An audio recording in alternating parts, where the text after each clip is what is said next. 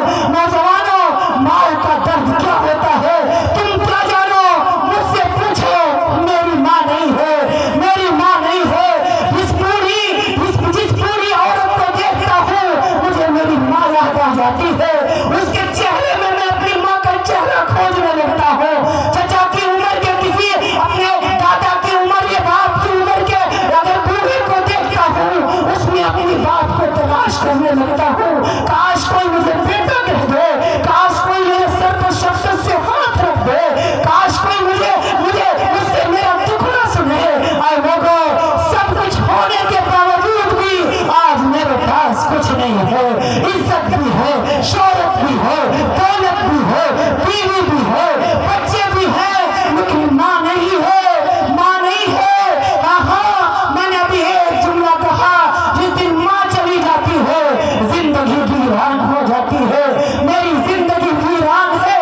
میں جب سفر پر نکلتا تھا فتح پور میں، مغربی بنگال میں، دوسرے صوبوں میں، میری ماں شفقت سے سر پہ ہاتھ رکھتی تھی، سینے سے لگاتی تھی، اپنی جھولی کو رب کے دربار میں پھیلاتی تھی، اللہ میرے بچے کو سلامت رکھنا، اللہ میرے بیٹے کو سلامت رکھنا۔ اب کون ہے جو میرے سر پر شفقت سے ہاتھ رکھے گا؟ اب کون ہے جو مجھے دعائیں دے گا؟ اب کون ہے جو سفر کی کامیابی کی دعائیں کرے گا؟ اے نوجوانوں، اپنی ماں کی قدر کرو، اپنی باپ کی قدر کرو، جس دن والد نہیں ہوں گے پتہ چلے گا ہائے ہماری زندگی برباد ہو گئی، ہمارا باپ دنیا سے رخصت ہو گیا۔ ہاں، میرے نبی ایک دن رونے لگے اور کہنے لگے کاش میری ماں زندہ ہوتی۔ نوجوانوں، تمہارے نبی نے عالم شباب میں اپنی ماں کو نہیں دیکھا۔ ہاں، ایک دن رونے لگے کاش میری ماں زندہ ہوتی، میں مسجد نبوی میں مصلی پر کھڑا ہو چکا ہوتا، نماز فجر کے لیے اللہ اکبر کہتی ہوتی، سورہ فاتحہ شروع کر دیا ہوتا کہ میری ماں آواز دیتی محمد، میں اپنی ماں کی خاطر نماز توڑ دیتا، اس کے قدموں میں حاضر ہو جاتا، لبیک ہے میری ماں، میں تیرے قدموں میں حاضر ہوں۔ ہاں، اب آگے کی سنو، حجۃ الوداع کا موقع ہے، میرے نبی آخری حج کے لیے جب مکہ المکرمہ تشریف لے گئے، سارے صحابہ موجود ہیں، کم و بیش 2.25 لاکھ صحابہ کرام کا مجمع ہے۔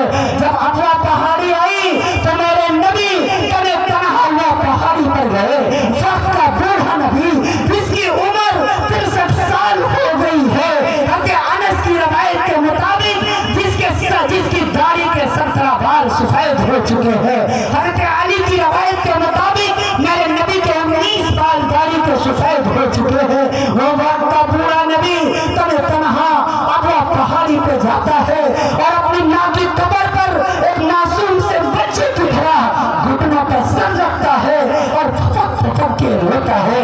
پیچھے سے ابو بکر گئے، یا رسول اللہ یہ کون ہے؟ آپ میرے نبی نے فرمایا ابو بکر یہ میری ماں ہے جو آج سے 55 سال پہلے مجھے چھوڑ کے چلی گئی تھی، آج مجھے میری ماں یاد آتی ہے۔ آئے ملک ہندوستان کے غیور نوجوانوں، وقت کے 63 سال کے بوڑھے نبی نے اپنی ماں کی قبر پر رو کر ملک ہندوستان کے نوجوانوں کو پیغام دیا ہے، اے نوجوانوں، ماں کو بھلایا نہیں جاتا، والد کو ستایا نہیں جاتا، بہنوں کے حقوق کو دبایا نہیں جاتا۔ اے لوگوں، ماں کی خدمت کرو، ماں کی خدمت کرو، بہنوں کی خدمت کرو، بہنوں کے بھی حقوق کو پامال کیا جائے۔